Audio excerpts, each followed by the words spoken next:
Begin the current Daf Mesech Kesuvos Daf Samach Vav. We begin on the bottom of Samachim Beis, 2 lines up from the bottom of the Amud, with the Gemara continues explaining the halacha of our opening Mishnah of this parak Metzias Isha, which is speaking about the obligations that a couple has, and specifically what the husband gets from the wife. The Gemara continues with one of the halachas relating that to a machlekes hanoim regarding the opening case of Metzias Isha. Who does it go to? Should corresponds to everyone can today's daf. Some things discussed in today's daf are the opening case of our Mishnah Mitziasa, when a woman finds something, where does it go? Nedunya, a very complicated discussion in the next Mishnah regarding when the woman brings in assets into the marriage, which she receives upon the dissolution of the marriage. There's a difference between Nedunya shel kesef, regarding if what she brings into the Nedunya was monies, versus Nedunya shel shum. Nedunya shel kesef, actually he has to add on more value because it's money that he can use, in contrast when it's shum, which is evaluated properties, that actually diminishes a fifth, as we'll see, as Rashi explains what the reason for that is. In the next mission, we're going to have Chasam Makabala Asar Dinar Lekubel Chamana Mamana, that for every mana she brings into the marriage, he gives her a certain amount of money for her besamim, for her perfume box. Hadafa is the concept of when she makes meiser dayim, and she earns more than what she needs. Regarding that excess money, what happens to that? So begin the current daf Samachim Beis, 2 lines up at the bottom of the Yamid. We had opened up this parak Metzias Isha. We said in the Mishnah that when the woman finds something, ma'aseh dayim, that goes to her husband. So now the Gemara actually says that it's a machlekes in a brisa. Tana kamei de Rabba. There was a teacher of brises that taught in front of the Rabba the following brisa: Metzias Isha la'atzma. The Tanakama says, actually not like the halach of our Mishnah. He says that if a woman finds something, it goes to herself. Rabbi Kiva Imer, he says labala, that it goes to the husband, the way the Tana of our Mishnah said. That's how this Amayra taught this brisa in front of Rabba. Amalei, Rabba said to this teacher of the brisa, he says, wait a second. How can you say such a thing? Hashta, if regarding the excess, if she makes more money than what was decided by the sages that she has to give to her husband, which we said it's 5 sloim or 10, depends if it's Shasi, Arif, or Yehuda, or in Galil. But if she makes more than that amount, as you can tell of Samach Vav Medal, the halacha is Demais Yodahi, that this is, meaning Hadafa, is part of her ma'aseh dayim. It's her earnings. She made more. She went above the projected needs of the ma'aseh dayim, where you could understand that it would be his, because as we said already before on Daf Yomi Beis, that her ma'aseh dayim go to the husband because of the zaynis that he feeds her. And even though it's part of ma'aseh dayim, still Rabbi Kiva. So Rav is actually, his main point he's asking on Rabbi Kiva. The teacher of the Brisa had said that Rabbi Kiva holds that her mitzvah goes to her husband. So Rabbi is asking, says, really? Rabbi Kiva says it goes to the husband? The way the Tana of our Mishnah said? But Rabbi Kiva himself says regarding her hadafa, which is really part of her ma'aseh dayim. And ma'aseh dayim we know goes to the husband because he feeds her. And still Rabbi Kiva says, la'atzma, it goes to herself. So mitzias lekolshkin, isn't it all the more so that her mitzvah, which has nothing to do with ma'aseh dayim, and which he has no rights to really, essentially, it's only because of Ava, because of, which really Tais discusses really my stems. Also from the same place, but Al Kapanim, wouldn't that be all the more so that for sure she should keep it? Where do we find Rabbi Kiva holds that her hadafa, the woman gets to keep, and it's not the husband's, and therefore for sure her mitzvah, which is what Rabbi's question is, did not agree in Mishnah Sex in the dark. Mishnah says, if a woman says to her husband, Koinim sha'ani laficha, whatever I'm going to make is forbidden as a neder for you to have. So the halacha says the Tandikama, in a tzarech lahafer, the husband does not have to nullify that vow, because what she said is nothing. Why? Because she's meshubatim. So you can't make a neder prohibiting what you're making, your earnings are mine.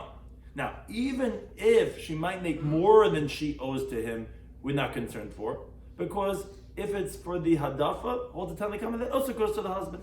So there's nothing he has to nullify for. Kiva says, no, yafer.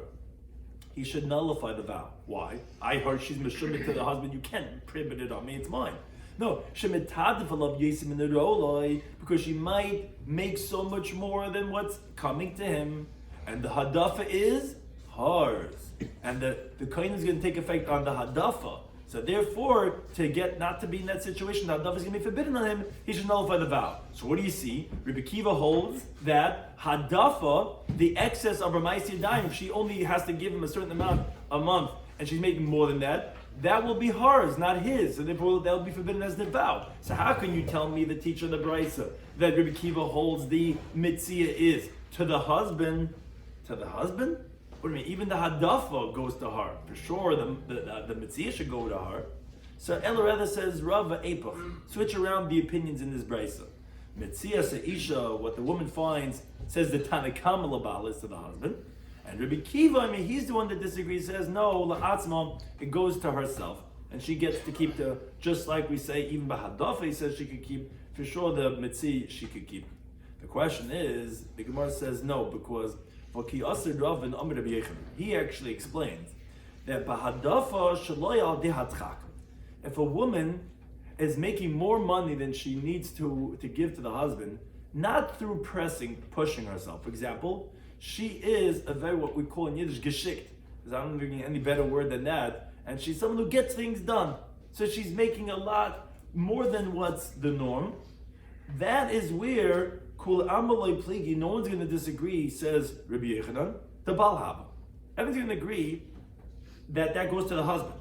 And that's going to be the difficulty, because you tell me everyone agrees to the husband. He says, Ki Pligi, when do we have the Machlekes, Rabbi Kiva and the Tanakama, regarding the Hadafa, as we just qualified for the Mishnah Masechet Nedarim, that's Hadafa Sha'adeh Hatchak.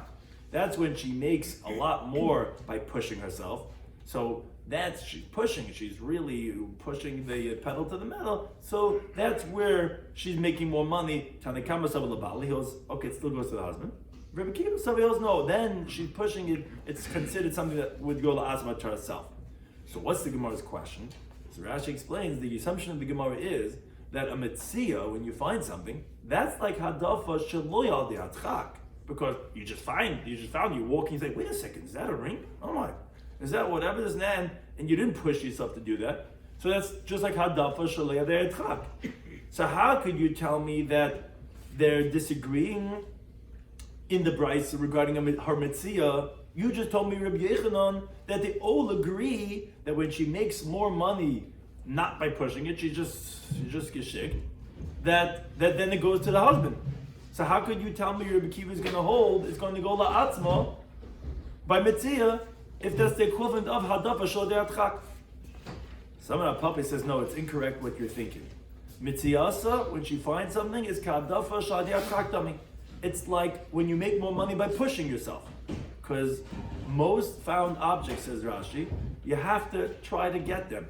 For example, when there's fish left, when the seabed dries up, or when there's a deer who has a broken leg, or if you're trying to find hidden treasures in the ground, it's not just you find it. It takes effort to go ahead and get them. And therefore, it's a plug to Rabbi Kiva v'Rabbanan. It's the same machlekes, in the Brisa that we had regarding her mitzvah when she finds something. It's not just punk. It's something that takes some effort, and therefore it's just like hadafa shal yedei hatchak, which is the machlekes Rabbi Yechanan that said they have in the Mishnah Masechet Nedarim, and therefore that's the same machlekes over here. And again, you have to switch around the opinions. Rabbi Kiva holds not like the Tanna Mishnah. Tanna Mishnah holds that mitziasa ha'isha is labala. Rabbi Kiva holds that mitziasa is li'atzma, because that's considered like hadafa al yedei hatchak. Now, but in this qualification of Rabbi Yechanan, that he differentiates between al yedei hatchak or shelo yedei hatchak, meaning this, that the woman's making more money than she has to for him, but she's pushing herself versus not pushing herself, then it's going to decide if that goes to the husband or to herself according to Rabbi Kiva. So, Papa had the following question. Let's say asla shtayim bevas achas mahu. Let's say she's doing two things at the same time. What's the halacha? Or by Ravina, he says shleisha idal bevas achas. Let's say she's doing 3 or 4 jobs at the same time. So this is all uber geshik. So like Rashi gives an example, she's watching cucumbers. At the same time, meaning she's getting paid as a guardian to watch the cucumbers. She's also spinning linen. She's also teaching women how to sing for wages. And she's also at the same time having eggs that are heating up in her lap, or the silkworm eggs that make silk are heating up, where the women would warm them up in her lap, and then they come out. So she's doing 4 jobs at the same time, she's multitasking. Ma, what's halacha? Would that be qualified al yedei hatchak? Is that like pushing it? Which according to Rabbi Kiva, that would be hadafa al yedei hatchak, which would go to herself. Or would that not be considered hatchak because she's not really pushing herself? She's not working two shifts and working the overnight shift, and no, she's just working a regular job, a day job. But at the same time, she has Amazon, she's also babysitting, she's doing all these different things at the same time, so she's making 4 jobs. Would that be considered hatchak or not? Says you want to take a look, it's not clear if that's considered hadafa al hatchak. Is this considered that's something that she's just geschikt and shloim al hatchak? Or is it considered that no, she's pushing herself, and therefore that would be for herself and not for her husband? Now, we said in the Mishnah that Baishasa upogama, if the woman was embarrassed or she became deficient because someone injured her. So there was a machlekes in the Mishnah if it all goes to her, like the Tanna Kama says, or like Rabbi Meseira that he differentiates. He says that if it's a hidden shame or a hidden pagam, she gets 2 portions and he gets 1. But if it's Bizman Shabagala, he says that where she has a huge gash or whatever, something that's revealed, he gets 2 portions and she gets 1. And the Gemara and the Mishnah just said that depends. His part he gets right away. Hers you buy karka and he eats the payers of that. Now on this halacha, maskim lo Rava bar Rav Chana, he's asking on Rabbi Yehuda ben Beseira that says that the husband, again depending if it's revealed or not revealed, he's going to get a certain amount of the woman's injury. So he asks, if that's the case, so bayish susasa shel chaverei. If let's say someone embarrasses someone else's horse, you're going to tell me that you have to give to the owner shame? Meaning, here you have a wife that got embarrassed. So because the wife got embarrassed, so you're going to have to give the husband money from her shame? Why? If you embarrass someone's horse, so you're going to have to give the owner the shame? People are very close with their dogs, with their horses. You embarrass the horse, you're going to have to give the owner shame? So the Gemara says, what are you talking about? What do you mean, does a horse have shame that you're saying? Which Trace actually asks, he says, what are you asking from a horse to a wife? Which sounds similar to the Gemara's question. It's not about that why you are attributing it's they're very different. The horse doesn't have shame. So the Gemara says, we're talking about, no, an example we would ask from a rakak bebigdish al. Let's say someone spits on his friend's garment, where it's his garment, my wife, my clothing, my horse. So you're gonna have to give him the money of the shame, the kleide, like you ruined it. What shaykh is? It's his wife, it's his horse, it's his clothing. Yeah, same thing. If you shamed his clothing, you would have to give him baishas. But now the Mishnah Baba Kavan that says not like this. Mishnah says rakak, if someone spit at someone else, the dia boy haroik, and the spit hit the guy, or let's say he pulled off the head covering of a woman, or the heber talisa men, or he pulled off his clothing. So you have to pay him for the shame 400 zuz. Now Papa, he said regarding the first case of spitting at him, it's only if you spit at him like you got him in his face. But big deal, let's say you spit at his garment, Potter, you're exempt because you didn't spit at him. But so why? What's the difference between a wife or an article of clothing? They're both possessions of the person. Why are you getting shame from the woman? Says the Gemara, no, but big day, his garment, less lazy lusa. The man doesn't have any degradation. Ishta is lazy lusa. But when his wife gets embarrassed, he has degradation, and therefore that's why he's getting shame. So on that, as the Gemara, Amal Rabbeinu Rav Ashi says, if that's the case, bayish only ben tayvim. If let's say you embarrass a pauper, but from a well-respected family, which actually Taisa says specifically only ben tayvim, where the family feels like they have to protect this one family member from people hitting him because he's down on his luck. But a wealthy guy from a well-respected family, they don't have obligation to protect him. They're not embarrassed when he gets, gets into the papers, makes a fool out of himself, this and that, because he can take care of himself. When he's ani ben tayvim, he's a pauper, but from well, respected family, the islahu zilus lekula b'nei mishpacha, when the whole family gets embarrassed, when he's shamed, someone slaps him across the face, and everyone sees this. So, is that going to be the case that that you're gonna have to give shame to the whole family? What's the difference? Why are you saying that the husband, when the wife is ashamed that he gets zilusa, so what? The whole family, extended family, when it's one of their members that's a ani gets embarrassed, you're gonna have to pay to them also? So Amalei says no, Hasam lav gufay, that's not their bodies. Hacha, see how far it goes. Ishtoi gufay habir. The wife is his body, and therefore when you're shaming a wife, you're like literally shaming the husband, and therefore that's why when there's the baishas that's coming to the wife, that's gonna go to the husband, and that's different than just family members. It's not ishtika gufay. Here, the wife's shame is that Rabbi Shloimy Schwartzberg holds goes to the husband. Now we continue the halacha, the next Mishnah, continuing on the halacha of this mesechta of Kesuvos, continuing on this regarding the husband inheriting the wife, which relates to the nedunya, the nadin, that when they get married. So if someone sets a certain amount of money for his son-in-law, meaning they got engaged and they making the nadin, which is the dowry. Now his son-in-law dies when he's a chassan. Now his daughter falls for yibum to his brother, and the brother is claiming whatever you set for the chassan, that's what the yavam gets. So the sages said, Yachal hu sheyem, the father could tell the yavam, no. To your brother, I was willing to give this big nadin. To you, I don't want to give it. So either you do chalitza or do yibum, but you're not getting this dowry that I promised. Because in contrast, the brother who died, he could say, look, either you give me the dowry, or your daughter's going to wait till she has white ears. And he has that right. But the yavam, that's just saying, no, the father could say, you I never signed up for. So you either do chalitza or yibum, but I'm not giving you the dowry of your brother. Now the next halacha gets a little bit more complex. This next halacha, as we see from the Likutim of the Gra, this aleph over here, this halacha is because there's a gain that the chassan gets, the husband gets. Paska lahachnas elav dinner. Let's say she is making up that she's going to bring into the marriage to the chassan, to the dowry, elav dinner, 1,000 dinner.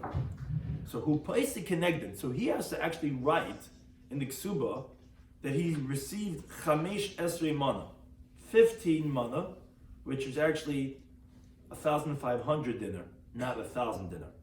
Now this is what's called a third more, which is not really a third, it's what's called a shlish b'lavar. It's an external third. When you have the sum total, then it's going to be a third. It's really half of 1,000 is 500. That's how much he has to accept upon himself to write in the ksuba, besides whatever he's adding on to the dowry. Now, why is he writing? If she's bringing 1,000 dinarim, is he writing 1,500? The reason is because he gets to use the money and invest. Anyone knows anything, you don't give away money that you don't have to. You don't prepay because you want the money, because you can invest it and you can use it to make more money. So 1,000 dinar is 10 mana. He writes 15 mana because that's considered as if she gave him not 1,000 mana, but like 1,500 from the fact that he could use the money for investment purposes. Now the next halacha, says the Gran Ois Beis over here, is because items usually depreciate. So the opposite is true, ukeneged hashum. If let's say the chassan is coming to write regarding what he accepted from the kala, 1,000 dinar of shum. What's shum? Shum literally means to say that it's evaluated. But if let's say she brings into the marriage garments or vessels or china or whatever this and that, which is utilized, so they become depreciated over time. Or let's say merchandise, which for a different reason, the way they usually do because of the grace of simcha, to make the chassan all excited, they actually evaluate things more than they're worth. To make it like honorable for the kala, to make her dear to the chassan, say, wow, chassan gebringt daran, azar grace zachen, herrliche. They make it, they overrate it more than what it is. So therefore, for those two reasons, either because it depreciates, or because they overvalue, and Tais talks about why you need both these reasons. So who paisik pachis chaimish. So he actually, not only does he not add on a third more like we do by money, but actually he writes less. So if she's bringing in, quote unquote, 1,000 dinar, he writes only 800 zuz. He takes away a fifth because again, it's going to depreciate. And also I know how you guys overrated and it's not really worth that much. Now, however, shum b'mana, And again, there's different ways of how to translate what these words are. It's a little vague, but the way Rashi says it is that if she brings in to the marriage shum, I mean again, items that he's accepting upon himself to write in the document of the ksuba as a mana, and b'shava mana, which in reality, it actually in the market for every single person does have a value of a mana, then ein loy, then he shouldn't say, okay, wait a second, add on for me another fifth, because we just quoted in the Mishnah that when you bring in items, you downgraded a fifth from the value. No, he only has ella mana. Why? Because the reason why we said that halacha was only regarding an evaluation that they evaluate by the chasna. So the chasna is where they're going to overrate things. But if she's really bringing you in something that's actually worth that amount, then you write that amount. Now, however, you're not going to add on a third, because like we said, adding on a third of the value is only by money, which again, you can make money with it right away. Money makes money. And therefore, when she brings in 1,000, you write 1,500.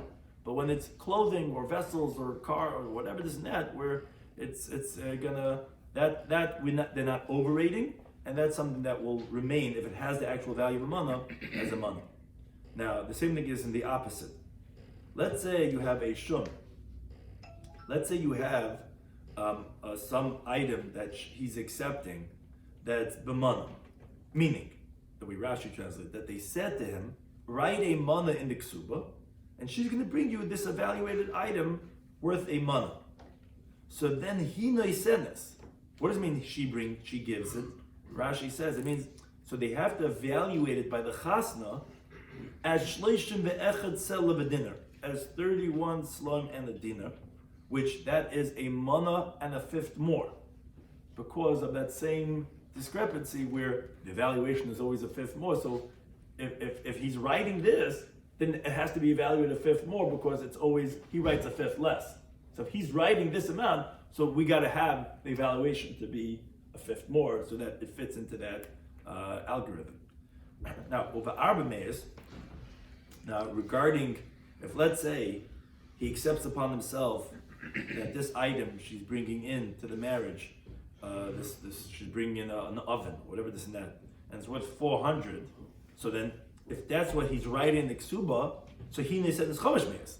So she has to give 500 worth. Again, the same thing.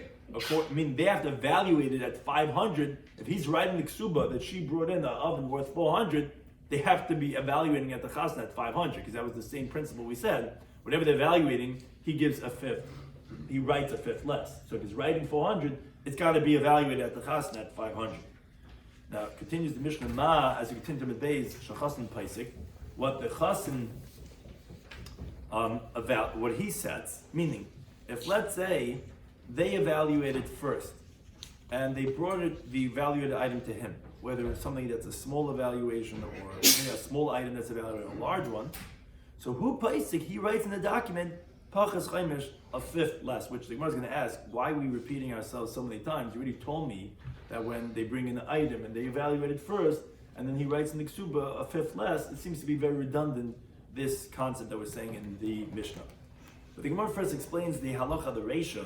The brisa, the opening halacha was that if the chassan dies, so then the yavam could be told, said, look, we weren't giving the dowry for you, we were giving it to your brother.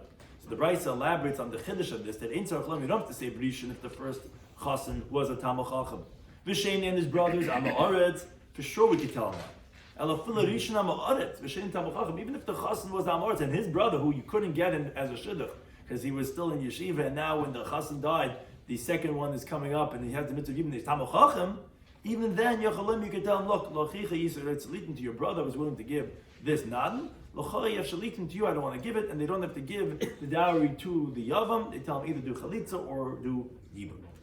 Now, the Mishnah had said, which we had alluded to, that Paska lahachnas la'elav dinner b'chulu. We had many cases that the Mishnah was talking about, the same idea regarding this halacha of diminishing a fifth. So the Gemara says, Hainu Reisha. That's already said this in the Reisha, that, again, when it comes to a shum, you're going to devalue it by a fifth. Why are you repeating it so many times? So the Gemara explains why we have to repeat this halacha 4 times. So Tana, we learned first Shuma Rabba, meaning the opening halacha of the Mishnah that we said that you diminish it a fifth, Keneged Hashum, when you're, let's say, when they're saying that it's going on the case of the 1,000 dinar. So because we spoke about money as 1,000 dinar, we said when it comes to money, then you have to add on a third. But then we said a Keneged Hashum, that's going on that same case of 1,000 dinar.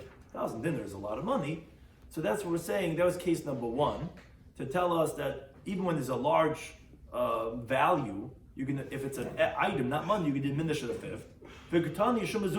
And we also had said that a case of a smaller valuation, which is a case of the next case of the Mishnah. If you're following carefully, you'll see what the Gemara is saying, that the shum b'mana b'shava mana ein lo lamana. So we spoke about first the concept when we said keneged hashum u'poitzik pachas, which was going on the previous case of elav dinner. Again, although there was money, but then we're talking about regarding it shum, which is it's a large amount of money. Then we said shum b'mana, which is that then she has to give 31 slum in a dinner. So we told you case of shum rabba, a large quantity of money that it's worth, or small. Why we have to say both of them? So Rashi explains that you shouldn't say, when it's a shuma rabba, when it's she's bringing in a whole bedroom set, where that's when people are evaluating, they're gonna make it more than what its value is, because it's a large quantity. So no, don't say that. It's even by a shuma zutta. Or if I only told the case of shuma zutta, I would say she's bringing in one bowl, so they're going to evaluate it more than what it's worth, so that it shouldn't be embarrassing in front of everyone that's present over there, like, that's what she's bringing in. But maybe Shuma Rabba, they wouldn't evaluate more. They have to tell you both cases, Shuma Rabba and Shuma Zutta, that yes, they're going to overvalue it, and therefore when he writes an Ksuba, he diminishes by a fifth. Additionally, Tana Shuma Didei, we also talked about his evaluation, meaning when the Chassan is placing, where he's evaluating. For example, let's say she brought in the item before it was evaluated. Then he evaluates it at 500. When he evaluated 500 and he's coming to write it, he writes 400 because he also evaluates a fifth more than what its value is. That's the case of Chassan Paisik. And we also learned regarding her evaluation, meaning when we said Hina sentence she gives, which is that he wrote the Ksuba before she brought in the evaluated item. Now that she brings it, her relatives are evaluating it. So then, we have, when we said the Chassan Paisik, we said 2 times, once for Shuma Rabba and once for Shuma Zuta, and we said also the case of Shuma Dida, that regarding that when her family evaluates it, because he already wrote it, and then now she's bringing it in, now you have to evaluate it, so they gave her at the end, we have to say Shuma Rabba, Shuma Zuta, and we wanted to tell you Shuma Dida and Shuma Dida, then in all these cases, no matter if it's a large quantity, a small quantity, no matter if he evaluated or her family's evaluating it, everyone is going to do in all circumstances that's going to be evaluated a fifth more, and therefore when he's writing the ksuba, whether that was first or second, Shuma Didei, Shuma Dida, we're going to have it a fifth less than the actual value. Now we continue to look at the next Mishnah, which continues on the same theme, which the Gemara is going to ask again. Paska la'achnas like safa. Let's say she's going to bring into the marriage money, which again, money is important because money you could use right away to make money. So what happens is that Zilla, her Sela, which is 4 dinarim, Nasa it becomes, meaning he's going to write in the Ksuba, that it's 6 dinarim, it's going to be 6 dinarim, meaning it's a third more, like we learned in the previous Mishnah, which I was going to ask, that seems to be redundant, you already told me this idea. But again, it's the idea of adding on a third. Hachasin, moreover, says the Mishnah, is makabel alav. He accepts upon himself asada dinarim lekupa. He's going to give 10 dinarim to the box. We'll explain to the Gemara what box we're talking about. But he gives 10 dinarim to the box. L'chal mana mana. For every mana, a mana is 100 dinar. So for every 100 dinar that he gets from her, he's going to give 10 zuz to the box where he's going to buy for her perfume that she could bathe in with the spices that the women use. Because that's what they evaluated, that a woman that brings into her husband a mana, which is a lot of money, she is in the category of having that amount of perfume worth of 10 zuz. Now the Mishnah doesn't say, is this every day? Is this every week? Is this every month? Is this every year, annually? But Akaplanim, that's what's saying, that the husband will give for every 100 dinar that he gets, he would give 10 dinarim for her spice box. Now, Shimon Gamliel, he says, no, he says everything goes according to the custom of the country. You can't give such a blanket statement. It depends on the custom, what they do. Now, the Gemara asks on the halacha of Mishnah, Hainu paisa kenegdam chamisha asamana. What are you saying in our Mishnah that if she brings in one selah, which is 4 dinarim, he has to write like it's 6 dinarim because again you have to add on the third. We said this in the previous Mishnah.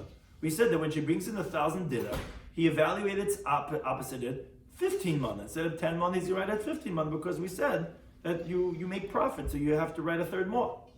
So says the Gemara, yes, Tana, we learned in the previous Mishnah, Iska Rabba. It's called, money is called Iska because money is always, you can make money with money. So therefore you call it Iska. Now in the previous Mishnah we spoke about 1,000 dinar. Okay, that's where he has to add on the third to write 15 mana. And the Tana Iska Zuta, our Mishnah is talking about a small amount of money. She bring one selah that we're saying it's worth 6 dinar. So the Gemara you have to say both cases. Why? The Tana Iska Rabba had we only said the previous Mishnah when she's bringing a lot of money. He can make a lot of money. Iska Zuta, she brings a little bit amount of money. The Zuta Ravcha, it's a little bit amount of gain. Emalei would say he's not adding on the third. You go to these big investors, you have these people do with the big monies. You try to give them, can I chip in? Can I give $1,000? Do me a favor. I'm saying it's not worth much for me, that $1,000. You come to me with a few million, something I could do with it. So if we would have said Iska Rabba from the previous Mishnah, I would have said, oh, that's why he's adding on a third because it's worth something. He's going to make a lot of money. But Iska Zuta not. So Tricha, therefore, you have to say the case of Iska Zuta too. Now the same thing is in the reverse. V'yeshmin Iska Zuta, we only said the case when she brings in a little bit of money that you add on a third. Yeah, because you know why? The Zuta Ziyuna. Because there's very little bit of expenses and responsibility. Because it's just $100, no one's putting it away in the safe box. You don't have to have insurance on that. But when she's bringing a lot of money, where it's costing him a lot to take care of that money, I would say that no, he does not have to add on a third because it's a lot of expenses for him. So we have to say both cases, Iska Zuta and Iska Rabba, to say that the husband's going to have to go ahead and add on a third to the money that she's bringing in because he's getting more gain than just the money because of all the investments he's doing with the money that she's bringing in. Now, we said in the Mishnah, for every 100 dinars she brings into the marriage, sounds like one of these tzedakah campaigns, so every $100 you bring in, we're going to give $10 towards your perfume box. Says Gemara, my kupa, what's the box? So Mavashi, like we were explaining, the Gemara Mishnah didn't say, but kupa shalvasam, she has a box of perfume, which sometimes can be expensive. She has this whole box that for every much she brings in, that's how much she's going to get. Now, Mavashi qualifies this teaching. It says, this is only said in Yerushalayim, which they would generally adorn themselves with perfume, which traces is actually bothered. The Gemara Yom actually says no kala had to put on the some in Yerushalayim because of the reach of the ketayas. So what are you saying in Yerushalayim? So he says no, most definitely they didn't have to have perfume for the smell, for the body odor, but they needed a kuba b'samim because they used to put on their flesh to remove their hair and to like their primitive Botox they had to get rid of all the wrinkles. So they would go and that's what the basam was used for, not for the perfume, because everyone smelled good there anyway because of the ketairis that was from in the Beis Hamikdash. But in Yerushalayim, that was the type of people that they were very obviously very conscientious about their physical appearance. That's where you had to have it. Now, Boyer Vashi had the following question. This that you said in the Mishnah, that for every single mana that she would bring in, that you gave 10 zuz towards her besamim, b'mana hanishim, is it according, because if you recall, we were saying that there's what she's actually bringing in, and it's what we're evaluating it as. So, are we saying for every mana that we're evaluating, a b'mana miskabel, or is it according to the calculation of what he's actually receiving, which is a fifth less? So, which mana are you saying? Like we said all along, we said the shum, and she's bringing in monies, an item. There's what it's evaluated at, and there's what its actual worth is. So which one is that? Now, intim tzalaima, today's discussion is specifically on this option. But even if you're going to say mana miskabel, that is, let's say the money that he's receiving. So for every 100 dinar that he's receiving, she gets 10 dinar of that towards her spice box. So is that Yom Rishon? Is that the first day? I call Yom Yom, or is it every single day? Which Trace discusses, it doesn't really mean that she would get every single day, because obviously he would be wiped out pretty quickly if he was spending that much on his wife's for the salon every single day. Rather, it just means to say, do you give it every single day, or do you give it only on the first day? How are you actually supplying it, but not necessarily that how much you're going to give. But be that as an A, that's the Gemara's question. Is it the first day? Is it like Kol Yom Yom, or is it every single day? In terms of Kol Yom Yom, let's say it's every single day. Is it Shabbos Rishayna? Is it only the first week? Or Kol Shabbos Shabbos is it every single week? And in terms of Kol Shabbos Shabbos, if you say it's every single week, is it only Chodesh Rishon the first month? Or Kol Chodesh B'Chodesh, or is it every single month? In terms of Kol Chodesh B'Chodesh, if you say it's every single month, is it Shana Rishayna? Is it only the first year? Or Kol Shana Rishayna every single year? So we want to take a look at it's not clear. The Mishnah doesn't tell us regarding this that she's getting this amount for the 100 that she brings in. You didn't tell me exactly how to divide them. Now, a story related to this, I'm going to read the Madav. It says, Maisa Bebita Shal Nakdim Ben Gurion. There's a story with the daughter of Nakdim Ben Gurion where her husband died and she was coming to the court that they should set for her needs from his assets. With the sages set for her Arba Mei Zehuvim, 400 gulden, the Kupish of the summon for her spice box, L'boy Bayayim, for 1 day's worth. That's how high class she was. So Amalahem, she said to them, that's how you should set for your daughters, meaning look how much I got. And they answered after her Amen. Now Tais actually says that on the previous Daf, they didn't answer after her Amen because Tais holds that her husband was not alive. So we wouldn't want the same thing for our daughters, even though they're getting a lot of money, that their husband should be dead. Here Tais says, no, actually he was alive. So therefore they answered Amen. So why was she coming to the Bezdin? That was because he wanted the sages to go ahead and set it for her. So guy to the Ruva, let him take care of that. But that's why here they answered Amen, in contrast over there that they didn't answer Amen. Now a related story, there was a story of Rabbi Yochanan Zakkai, that he was riding on a donkey. He was coming out from Yerushalayim. His students were following after. He saw one young girl. She was gathering barley corns. You have to see how degrading this is. She was trying to collect the barley from between the animal excrement of the animals of the Arabs. So this is what is coming out from the animals, which is not digested, the barley corns from the excrement of the animals of the Arabs. Kimmel should also, once she saw him, so Nisatra Besada, she covered her face with her hair. And she stood in front of him. Amrullah, she said to him, Rebbe Parnaseini, my teacher, please provide for me. Amrullah said to her, Bas Miat, Vemens bist as in Yiddish, Vemens Tachto, whose daughter are you? Amrullah, she said to him, Bas Nakdim Ben Gurion, I'm the daughter of Nakdim Ben Gurion. Amrullah said to her, Biti, my daughter, Moment shall be Sabicha Hechan Alach. As we just mentioned the story regarding the daughter of Nakdim Ben Gurion, how much perfume she had just for 1 day, and here she's collecting animal dung for the barley. So the moment, what? Was the daughter-in-law? Yeah, which one was the daughter-in-law? This one. Right, was the Bitesh Nakdim Ben Gurion, the daughter. Which one was the daughter-in-law? Okay. Yeah. Yeah, right. So he says, Biti, my daughter, where'd all your father's money go? Amalei Rabbi, she said to my teacher, isn't this how they make the parables, the mashalim in Yerushalayim? The melech mamin, salting of the money is cheser, is lacking. Meaning, if you want to salt your money, which generally salting preserves something, you want it to last a long time, you should do cheser, you should make it lacking by constantly giving tzedakah.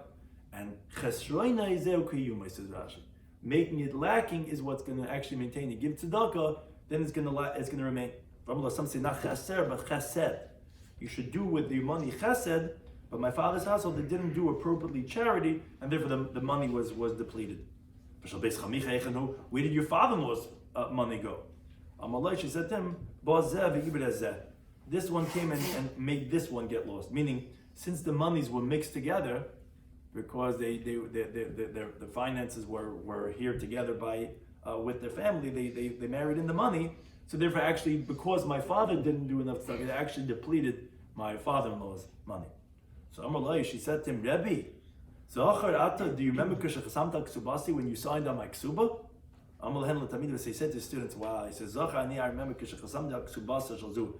this girl, when I signed on her ksuba, and I had krisa ksuba, and I was reading, 1,000,000 gulden. That was Mibes Aviyah from her father's household. And that was chutz mishal chameha. That was except from her father-in-law, meaning all the additions that the chassan was writing in the ksuba. And look at her right now. So Rabbi Shloimy Schwartzberg cried and he said, Ashreichem Yisrael, how fortunate are you, the Jewish people. When they do the will of God, there's no nation, there's no language that dominates over them. Meaning when you're on the top, you're top. 1,000,000 gulden for a ksuba. And when they don't do the will of God, which that's the ritzayna, it means to say the actual ratzon, you want what God wants. If you don't do that, even if you're doing old Torah mitzvahs, if you're not doing what God, you don't have God's will, he gives them over into a degraded nation, which the Arabs are called a degraded nation because they don't even dwell in houses, they dwell in tents in the desert. Not only that, not only on the given over to the hands of a low down nation, they're actually in the animals of a degraded nation to try to get barley corn from the excrement of the animals. So the Gemara asks on that story, like Dim Gurion lo Avet Stalker, that really so that didn't do charity, and that's why they lost all the money.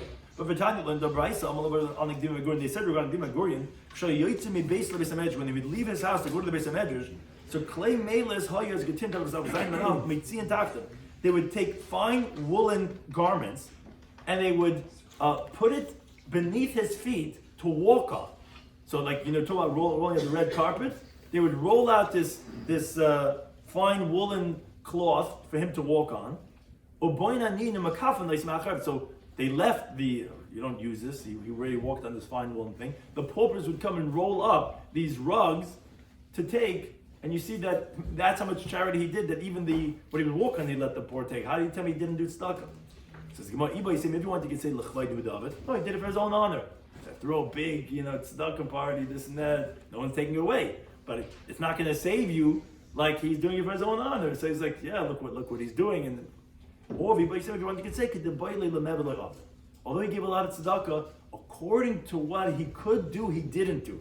Like people say, Lafum gamalo, according to the strength of the camel, shichana is how much you should load it up. So although he did a lot of tzedakah, but you are worth a lot of money. You should have done a lot more tzedakah. And that fact that you gave more than everyone in your community, in your town, doesn't make a difference. You didn't give as much as you could. The time we learned the Braisa, just finish off the conversation of Rabbi Elazar Tzaddik, he says, Eda ben Nechama, he says, I'm going to see the consolation, and later see her, if I didn't see this girl, that she was gathering barley corn between the hooves of the horses in Akoy, and I recited the following pasuk shiur on this girl. If you don't know where to graze, Hayafa Banashim, the beautiful one amongst the women, meaning what it means to say is if Klal Yisrael is not going to pay attention to keep the Torah, Se'ilach, your end is that you're going to go out be'ikve hatzayin in the footsteps of the sheep, and you're going to graze your goats. Now, al tikar gedi yisef, don't read it your gedi, your goats. El gevi yisef, rather your bodies, meaning you yourself are going to go out grazing by the footsteps of the sheep, like we saw that this daughter was of Nakdim and Ben Gurion. Thank you to anything.